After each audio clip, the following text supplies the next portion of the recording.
Olá, você que nos acompanha no programa Razões da Fé, você que nos acompanha pela Rádio Miriam Caravaggio, FM 95.7, neste primeiro horário das 7 às 8 da manhã, ou na reprise das 10 às 11 da noite, no Spotify da Rádio Miriam Caravaggio e também no Facebook e YouTube da Diocese de Caxias do Sul, sempre aos domingos a partir das 8h30 da noite, e também pela TV Serra, canal 526 da NET. Convidamos você a acessar o YouTube e se inscrever no canal da Diocese de Caxias do Sul, ativando o sininho para receber todas as notificações dos novos vídeos do Razões da Fé, das mensagens do nosso bispo e os demais conteúdos que a gente produz. E o tema de hoje: Maria, mãe de Jesus ou mãe de Deus?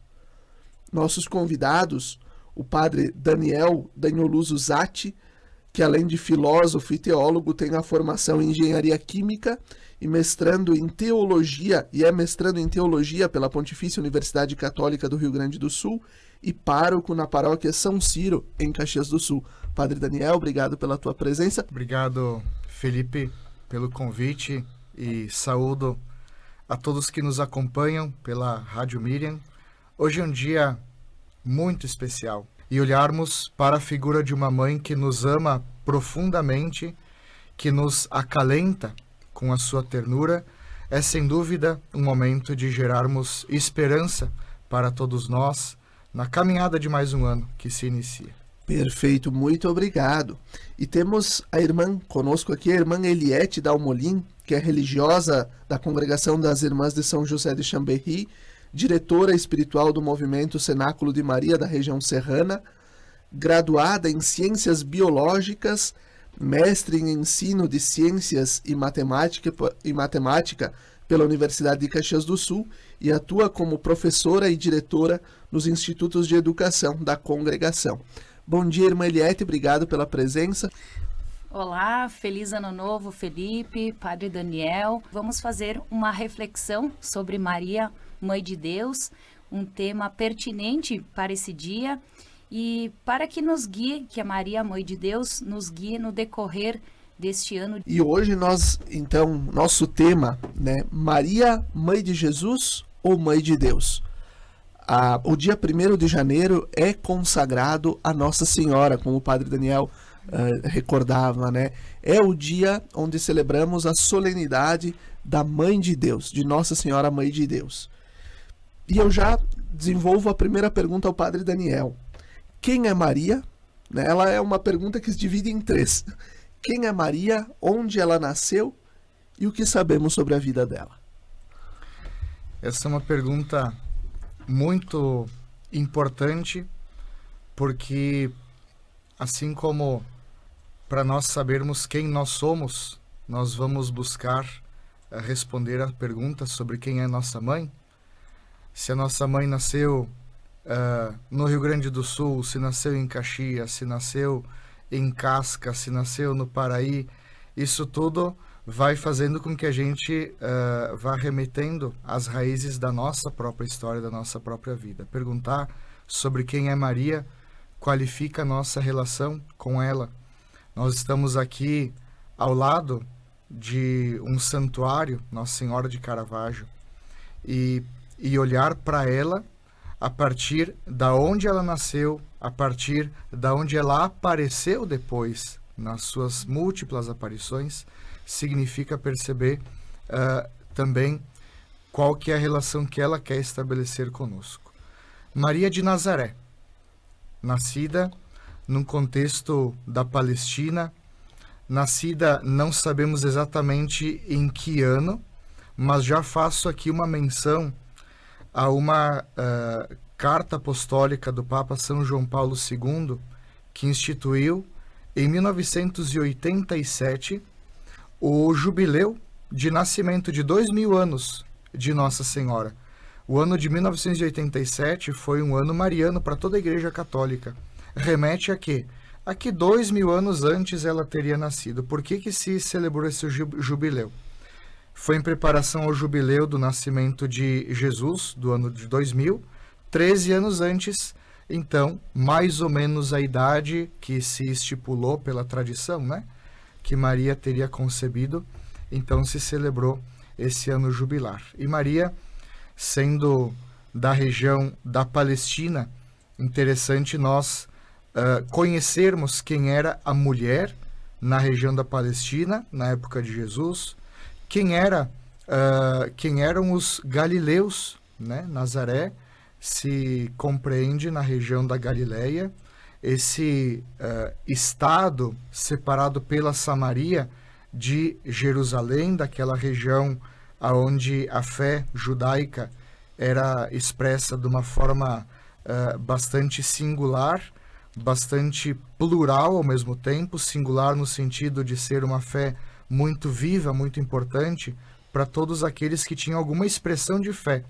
Pode-se falar dos fariseus, pode-se falar dos saduceus, pode-se falar dos zelotes, enfim, todos aqueles que se colocavam ao redor do templo para ali rezar. Maria não morava tão próxima do templo. A expressão de fé de Maria fazia muitas expressões nas sinagogas, aonde o sacerdote estava não o tempo todo, eventualmente ao longo do ano. Então ela certamente teve uma fé que foi trazida pela fé dos seus pais. Não tanto do templo, mas pela fé dos seus pais. E o mesmo aconteceu com Jesus. A fé de Jesus Cristo, quando a gente pode falar de fé de Jesus Cristo, é uma questão para a teologia bastante importante essa, mas a gente olha para a figura de Jesus e a gente deve lembrar de uma Maria, de um José, que se aproximam dele, expressando a sua fé para o seu filho, de acordo com aquilo que a cultura judaica daquela época se colocava. Podemos dizer que Maria era uma mulher simples, de família simples, com uma cultura simples também. Devemos dizer isso. Maria, certamente, não tinha, desde o início, uma autoconsciência sobre quem ela era de fato, sobre como Deus a via. Maria, com 5, com 10, com 12 aninhos, ela não tinha noção de que apareceria em Guadalupe, por exemplo, sendo padroeira da América Latina. Não imaginaria que apareceria em Caravaggio, não imaginaria que seria proclamada mãe da igreja e mesmo, mais ainda, mãe de Deus. Era uma menina simples, e simples eu não diria monótona, não diria uma menina sem uma personalidade forte, porque foi Maria que depois de alguns anos reuniu, por exemplo, todos os apóstolos amedrontados para receberem o Espírito Santo. Não era qualquer pessoa. E mesmo questionadora do próprio anjo no momento da anunciação. Questionadora do anjo e aquela que, diante do primeiro milagre de Jesus, foi quem empurrou o próprio filho, né? Façam aquilo que ele vos disser nas bodas de Caná. Maria, ela deve ser sim vista como uma mulher do campo, uma camponesa, com um sotaque. Ela não tinha se a gente puder comparar, né? Aqui no nosso português, não é o português de dentro da cidade que se fala nos shopping centers. É aquele português do nosso interior. E esse era digamos assim, o aramaico de Maria, né? Ela era uma pessoa que falava com um sotaque, era uma pessoa simples, ela lavava roupa, ela fazia comida, ela tinha que recolher gravetos no campo para fazer o fogo. Uma mulher do seu tempo, na cultura do seu tempo. Não podemos ver desde cedo Maria com mantos sublimes que remeteriam a uma realeza como o ser humano pensa a realeza, mas aquela realeza de quem se vestia com aquilo que a criação de Deus propunha para o seu contexto e para a sua época. Perfeito. E acho que é importante recordarmos que no ano de 1431, o Concílio de Éfeso, que terminou no dia 22 de julho, definiu a verdade de fé, o dogma sobre a maternidade de Maria, a maternidade divina de Maria. E depois, então, em 1931, o Papa Pio XI instituiu a festa litúrgica, que é esta que celebramos neste dia. Então, desde 1931 nós celebramos esta solenidade da Mãe de Deus.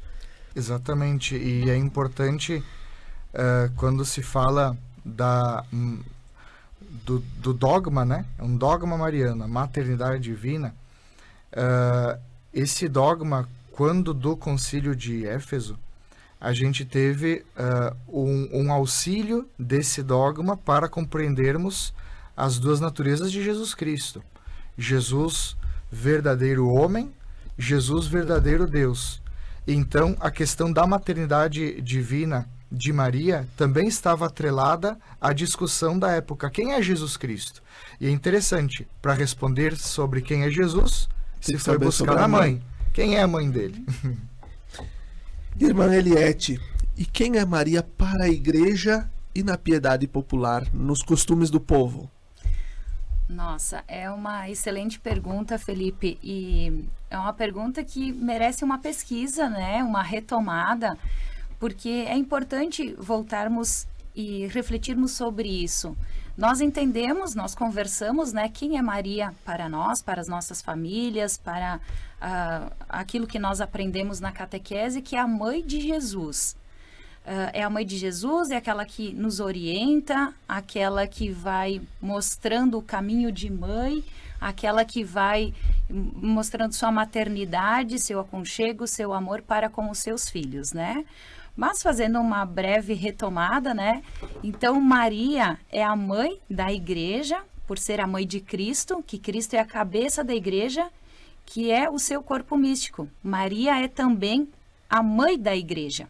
Então, durante o Concílio Vaticano II, o Papa Paulo VI declarou solenemente que Maria é a mãe da igreja, isto é, a mãe de todo o povo cristão, tanto dos fiéis como dos pastores. E a presença da Virgem Maria é tão forte e indissociável do mistério de Cristo e da igreja que Paulo VI então afirmou que o conhecimento da verdadeira doutrina católica sobre a bem-aventurada Virgem Maria continuará sempre uma chave para a compreensão exata do mistério de Cristo e da Igreja. Aquilo que o Padre Daniel trouxe, né? Que Maria, ela vem trazendo o Filho de Deus e para nós compreendermos esse mistério, ela faz parte desse mistério, ela é a chave desse mistério. Então, conhecer Maria, segundo a doutrina católica, é conhecer Jesus e a igreja, pois Maria foi a peça-chave, né? Indispensável no plano de Deus para a redenção da humanidade. E na plenitude dos tempos, Deus mandou o seu Filho, nascido de uma mulher, para que recebêssemos a adoção de filhos. Então, desde os primeiros séculos do cristianismo, Maria é reconhecida e chamada pelos cristãos de Mãe de Deus a Theotokos. E Maria não é a mãe de Jesus por mérito, mas por graça de Deus, por sua fidelidade a Deus e ao seu projeto. Ela é exemplo para toda a igreja. E Paulo VI declarou Maria como mãe da igreja, e seu lugar é com a comunidade dos que creem. Então, no seguimento a Jesus, ela é a perfeita discípula de Jesus e, por isso, é modelo para todos os cristãos. E é bem oportuno destacar que a devoção e a piedade popular mariana tem seu centro no reconhecimento de Deus e a existência ou a experiência pessoal de Jesus Cristo Salvador, uma atitude da qual Maria é modelo inseparável. Então, Maria é aquela que arrasta as multidões, né? E hoje nós podemos relembrar vários santuários. Nós estamos aqui no Santuário de Caravaggio, mas temos outros santuários que Maria está como essa guia, aproximando o povo, trazendo o povo para perto de Jesus. Então, esse mistério, né, que Maria conduz para a centralidade, que é Cristo, que é o Filho de Deus. Então, na devoção popular, nós temos isso, né, implícito na nossa fé, isso nós trazemos na nossa formação cristã, que ela é quem nos acompanha, nos segue, nos mostra o caminho para nos aproximar mais de Deus, e que nos chama, né? Chama o povo de Deus para perto de si, que conduz para Deus. Que bom, que bom. Nós estávamos, nos últimos dias, abrimos uma caixinha de perguntas, lá uma caixinha de respostas, na verdade, no Instagram da Diocese, perguntando: quem é Maria para você? Quem é Maria? Então, vieram algumas respostas. Maria é sinal do compromisso de Deus. Maria é aquela que me ajuda a chegar a Deus.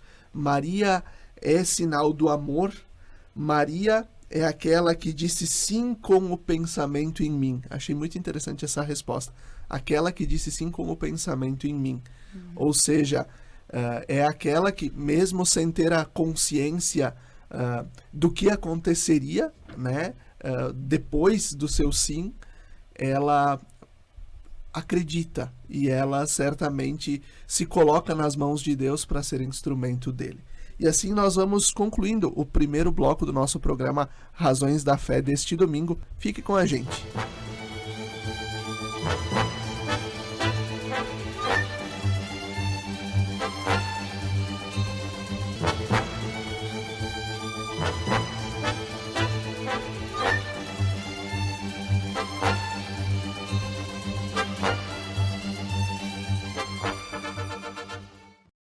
Estamos de volta com o segundo bloco do nosso programa Razões da Fé deste domingo, com o tema Maria, Mãe de Jesus ou Mãe de Deus? E os nossos convidados, o padre Daniel Zatti e a irmã Eliette Dalmolin.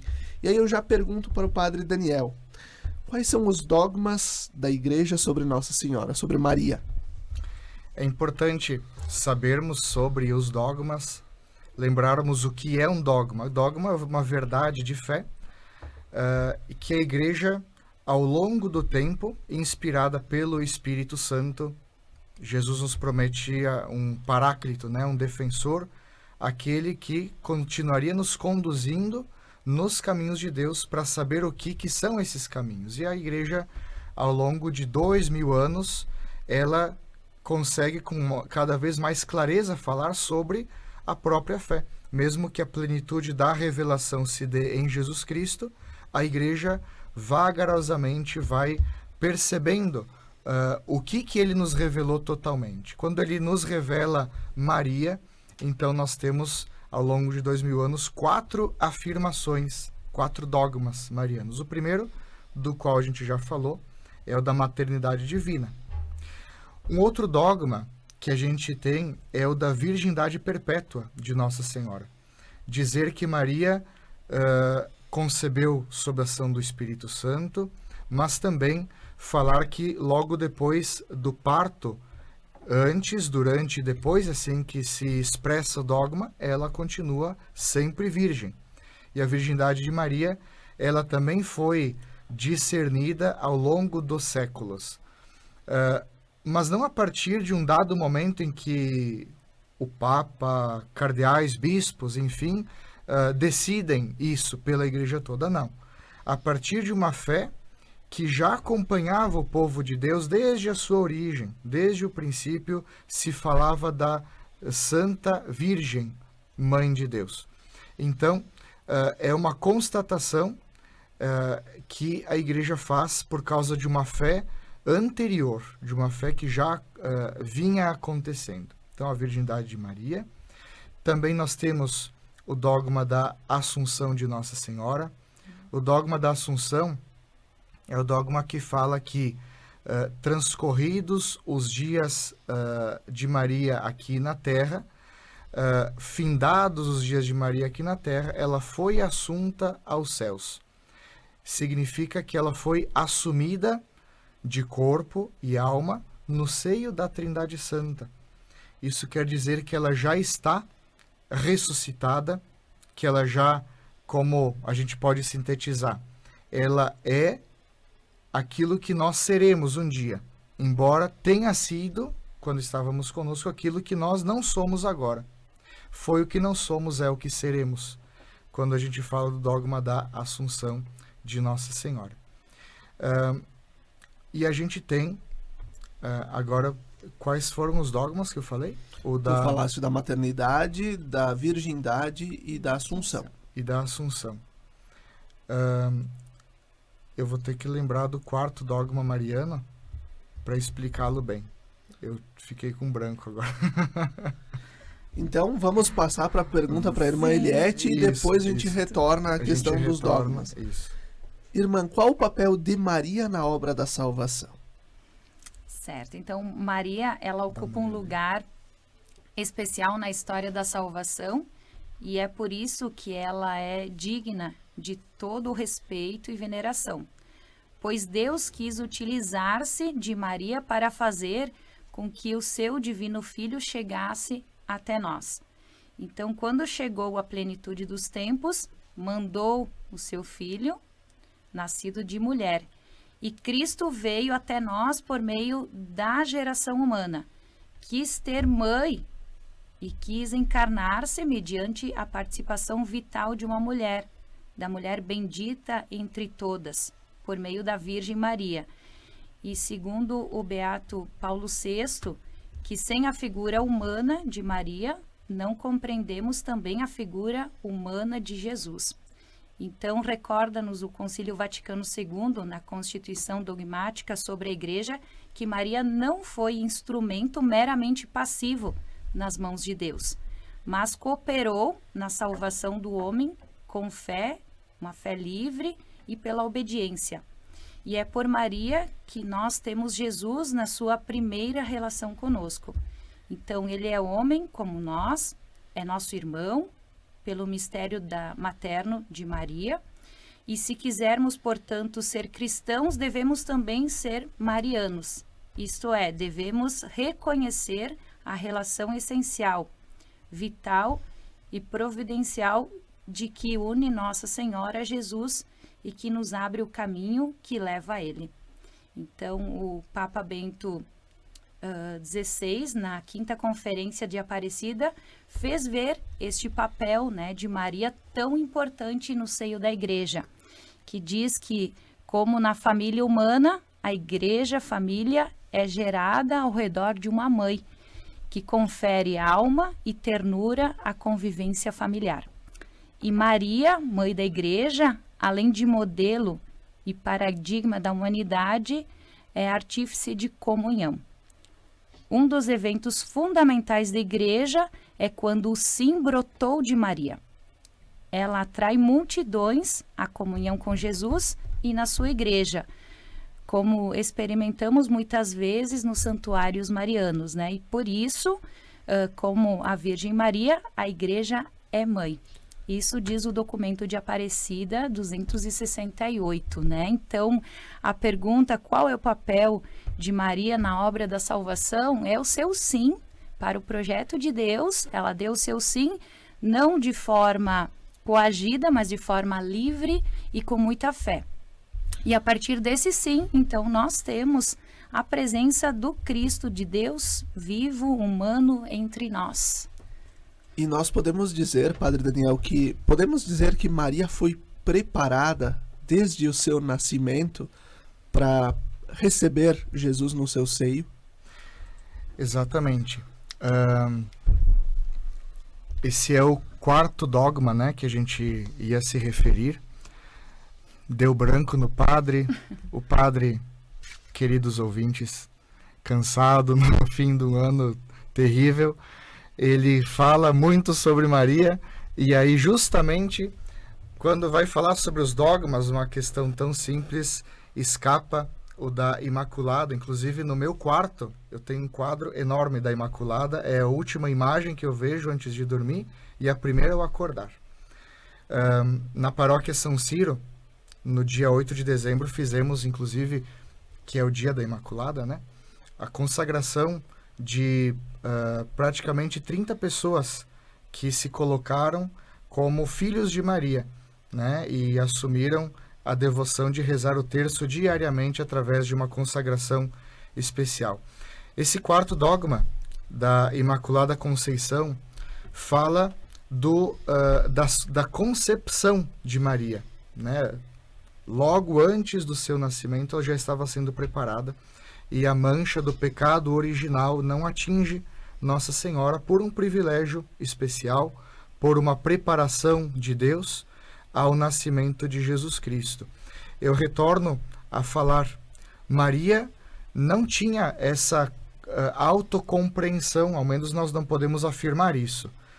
Será que Maria entendia lá na sua infância, no momento em que ela passou por nós aqui na Terra, sobre quem ela era de fato? Não nos foi revelado, mas provavelmente não. Esse mistério foi revelado para ela também ao longo do tempo. E a Imaculada Conceição, ela foi declarada como dogma em torno de 400 anos depois de a Igreja já festejá-la.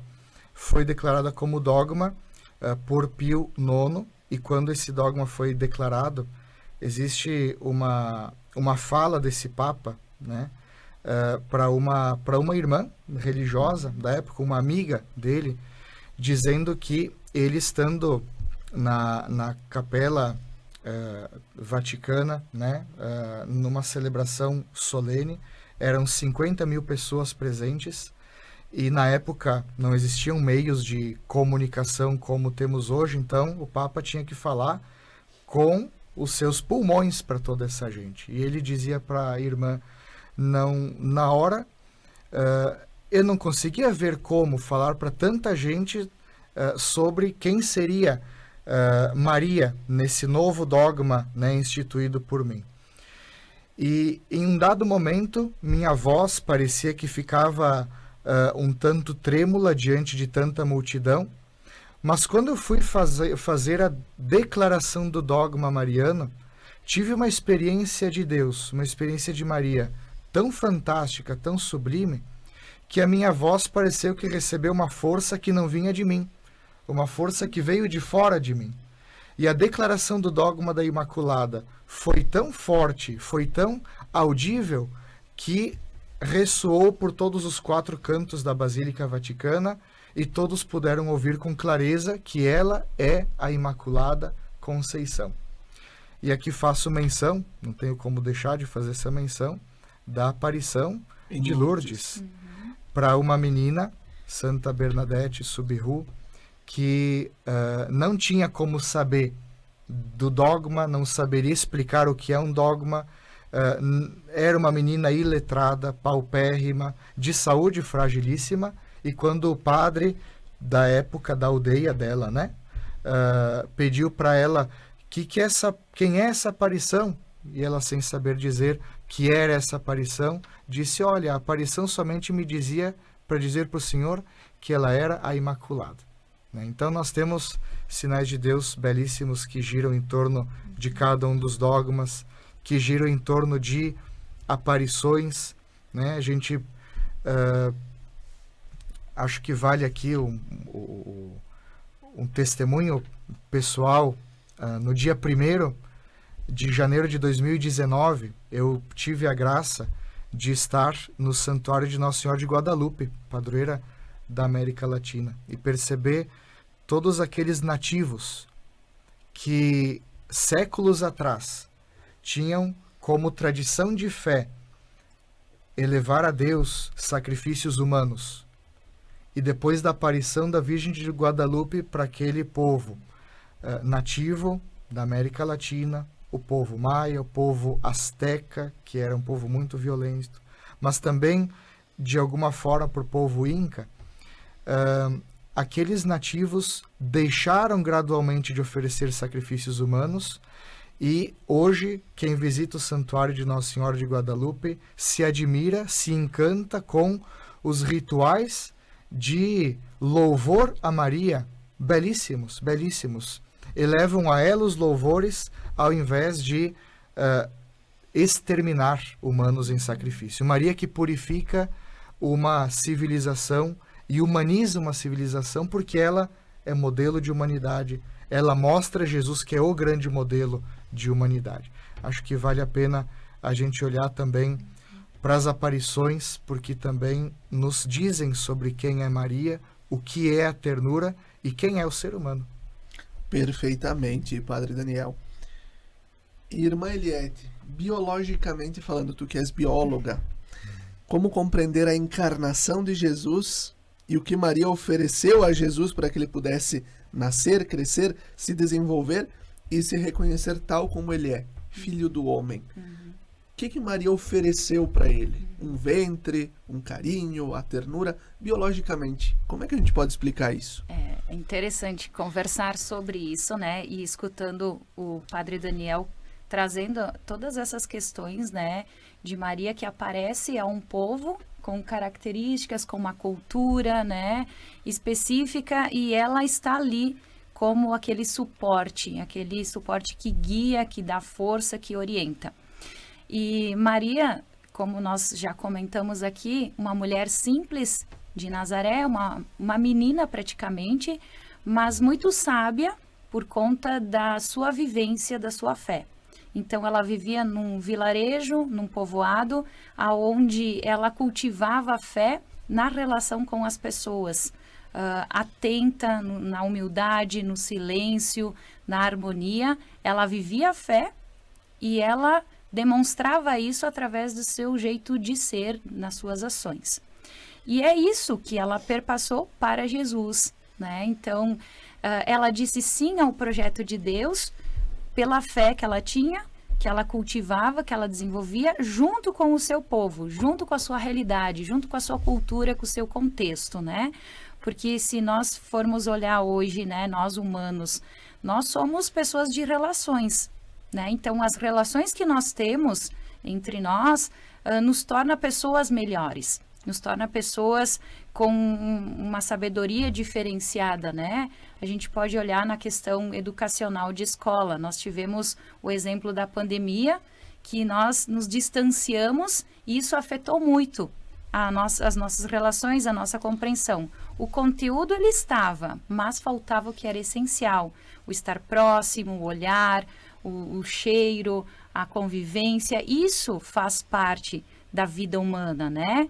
E Maria, integrada naquele lugar, naquele lugarejo, com a sua expressão, com a sua cultura, ela passa isso para o Filho, né? Para Jesus. Ela ensina, ela mostra, ela educa. Então, isso que ela tem para oferecer, né? A humanidade que ela é carente de relações, ela precisa das relações para poder se desenvolver. Então, como toda criança humana, ela chora de dor, ela precisa ser atendida, ela precisa alimentar-se e Maria oferece tudo. O aconchego na hora da dor, saciar a fome na hora de ter fome.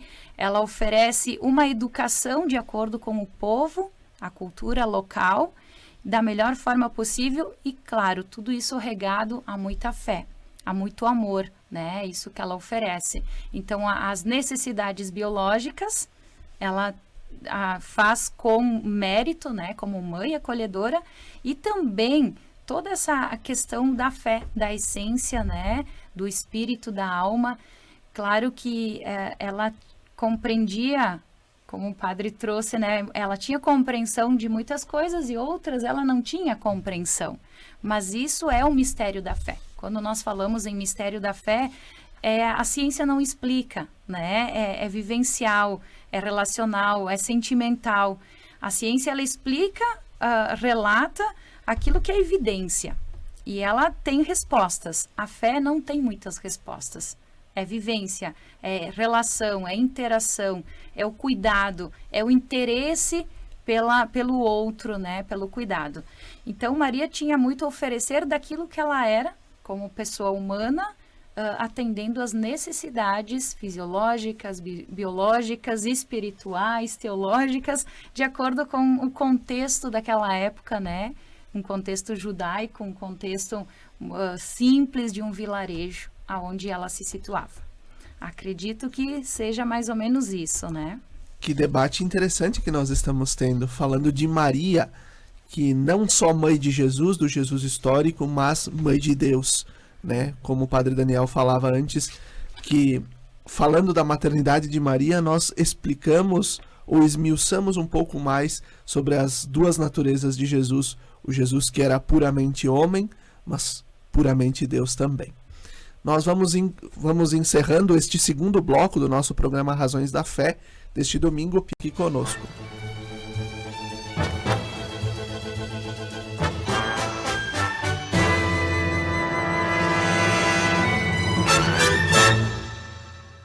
Estamos de volta com o terceiro e último bloco do nosso programa Razões da Fé deste domingo. E hoje nós estamos falando sobre a solenidade que celebramos na vida da igreja neste dia 1º, a solenidade da Mãe de Deus, Nossa Senhora Mãe de Deus, conforme um dos dogmas da igreja. E nós, dentro desta temática, nós convidamos o Padre Daniel Zatti, que é pároco da paróquia São Ciro, em Caxias do Sul, e também a irmã Eliette Dalmolin, que é bióloga e também trabalha com a educação, além de ser diretora espiritual do movimento Cenáculo de Maria na região da Serra. E eu começo com a irmã Eliette. Nós já nos blocos anteriores falamos sobre os dogmas de Nossa Senhora e falamos da sua assunção ao céu. Mas queria um pouco detalhar, falar um pouco mais sobre a sua assunção. Por que ela foi assunta e não ascendeu como Jesus ascendeu aos céus? Excelente. Então, a Virgem Maria, preservada, imune de toda a mancha da culpa original, terminou o curso da vida terrena e foi assunta de corpo e alma à glória celeste. E para que mais plenamente estivesse conforme seu Filho, Senhor dos senhores e vencedor do pecado e da morte, foi exaltada pelo Senhor como Rainha do Universo. E o dogma da Assunção significa que a Santíssima Virgem foi assumida por Deus no reino dos céus. Significa também que ela foi glorificada de corpo e alma na Jerusalém Celeste. E depois de sua vida terrena, a Mãe do Senhor encontra-se antecipadamente no estágio escatológico dos justos na ressurreição final. E nesse sentido, a crença no dogma da Assunção enche de esperança o nosso coração, né? Une a dimensão antropológica e o sentido da nossa existência terrena. O destino escatológico como o fim último da nossa humanidade, redimida pela cruz de Cristo. Então, o Padre Daniel pode complementar um pouco mais sobre essa questão, né? Que é uma questão bem pertinente, importante para a nossa compreensão. Padre Daniel, e como foi a Assunção? Maria morreu, dormiu? O que aconteceu para que ela pudesse ser assunta ao céu? Ou ela estava viva, vivendo normalmente? Sim, essa é a pergunta que circulou de forma bastante intensa os bastidores da definição desse dogma. Por isso que quando nós temos a definição dogmática, nós não temos nenhuma referência à dormição de Maria ou à morte de Maria. A expressão é: terminados os seus dias na terra, foi elevada aos céus. A igreja, ela é sempre muito prudente nas expressões que ela coloca, porque existem questões que, se nós voltássemos e filmássemos o momento da Assunção, saberíamos a resposta. Nós não temos essa resposta a essas perguntas. Não sabemos se a melhor expressão seria que Maria dormiu na terra e acordou no céu. Não podemos afirmar isso. Não sabemos se seria bom dizer que ela morreu ou não. Existe na teologia muitas discussões a respeito disso, porque paralelismo Eva, Maria, Adão e Cristo, se o pecado original tem como fruto a morte, então Maria, concebida sem o pecado, poderia não ter passado pela morte. Mas aí temos que entender também o que é a morte, né? Acho que em algum outro momento a gente pode conversar com mais profundidade sobre isso. Para nossa fé, não é tão importante falarmos sobre como as coisas acontecem, mas sim o que acontece e o porquê elas acontecem. Então esse que é esse é o grande escopo, esse é o grande porquê da teologia, é o grande porquê desse programa, né? Razões da Fé, o que pode se falar a partir daquilo que a gente já acredita, a partir daquilo que a igreja já nos ensina a respeito de situações. Certamente, justamente, razões da fé, o que cremos, como cremos e por que cremos, né? É justamente fazer este link, né? E nós vamos para uma pergunta que vai nos recordar justamente o que tu falavas há pouco sobre Maria enquanto nova Eva, Jesus, o novo Adão, né? Ao longo dos últimos programas, a gente refletiu o credo niceno-constantinopolitano, em que afirmamos que Jesus é Deus, então totalmente homem e totalmente Deus a partir das suas duas naturezas, e que existe antes de todos os séculos. Humanamente, é fácil compreender que Maria é mãe do Jesus homem, né, do Jesus carne. Mas como compreender Maria, uma simples menina, mãe de Deus? Esse é um mistério diante do qual a gente muito mais contempla do que explica. Contemplar uma menina da Palestina de 2000 anos atrás, com sotaque, vestida com vestes de camponesa, uma judia que tinha muitos afazeres domésticos, e a ela que nós chamamos de mãe. Alguém que certamente não, na sua simplicidade, aos pés da cruz de Cristo, quando recebeu dele, né, a maternidade estendida a toda a humanidade, recebe com uma generosidade de coração, não só a maternidade divina, mas a maternidade da humanidade toda. Nós a chamamos de mãe. Chamamos de mãe aquela que era menina. Era uma menina de Nazaré. Esse mistério é algo do que pode se falar muitíssimo, muitíssimo. Mas é importante contemplá-lo. Contemplar aquela jovenzinha que na sua simplicidade, singeleza, foi a escolhida.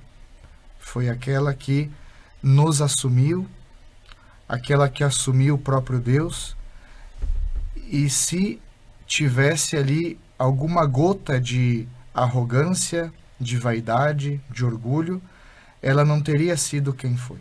Não teria sido ela a escolhida. Ela foi escolhida porque no coração dela cabia tudo isso. Não tinha espaço para outras coisas. Cabia tudo isso. E é interessante porque é uma mãe que a cada segundo que passa nessa terra, ela ganha milhares de filhos. É uma mãe que tem uma maternidade que está sempre em expansão. Começou lá quando ela disse sim por anjo Gabriel. Depois de ter sido mãe de Deus, não parou de ser mãe de cada pessoa humana que viesse a essa terra. Não deixou de ser mãe daqueles que vieram antes de Cristo, não deixou de ser mãe de Adão e não deixou de ser mãe de Eva também.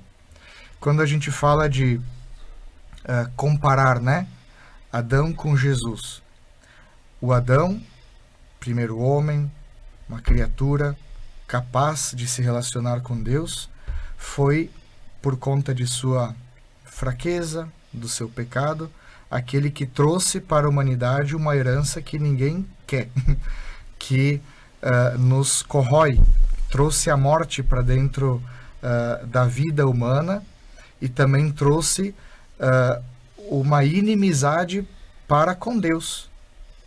Acredito que a palavra amizade aqui deve entrar com muita força. Adão foi aquele que rompeu com uma amizade profunda com Deus. E Deus nunca quis deixar de ser amigo do ser humano, mas o ser humano que se afasta. Jesus vem e restaura isso. O próprio Deus assume a nossa condição humana e aí sim faz uma aliança, depois de tantas rompidas pelo ser humano, faz uma aliança inquebrantável, porque é o próprio Deus que assume essa aliança. E Eva, estamos falando de Maria, né? E Eva participa, não podemos dizer foi culpa da Eva, foi culpa do Adão, foi culpa da origem da nossa espécie humana. Aqui, em algum momento, a irmã Eliette e eu gostaríamos de falar sobre os princípios, né? O que a ciência fala, o que ela traz. É bem interessante, não cabe isso agora. Mas Eva, ela é aquela que também seduz, e aqui a gente não vai falar tanto da imagem da mulher, Eva, do homem, Adão, mas sim do princípio da humanidade. Para não diminuir um e exaltar outro, jamais isso, né? E Maria, que papel que tem ali? Maria é chamada de nova Eva, porque é aquela que não oferece a maçã ou o fruto proibido, né? Que a gente fala de uma forma muito simples, né? A gente fala maçã, mas não tem maçã nenhuma na escritura, né? Mas o fruto da árvore proibida, né? Que Eva leva para Adão.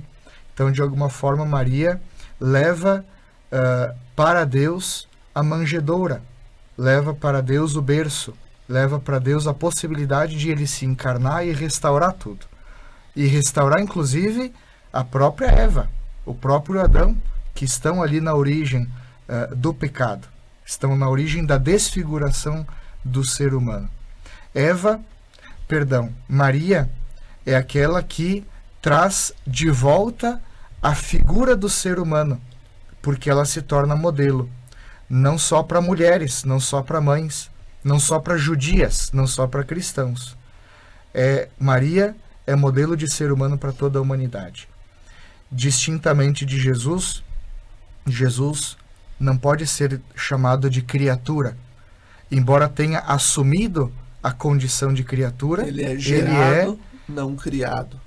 Ele é co-criador com o Pai, é gerado do Pai, mas também ele se faz criatura, porque ele assume a condição de criatura, mas não pode ser chamado puramente disso. Agora Maria sim, Maria é uma criatura.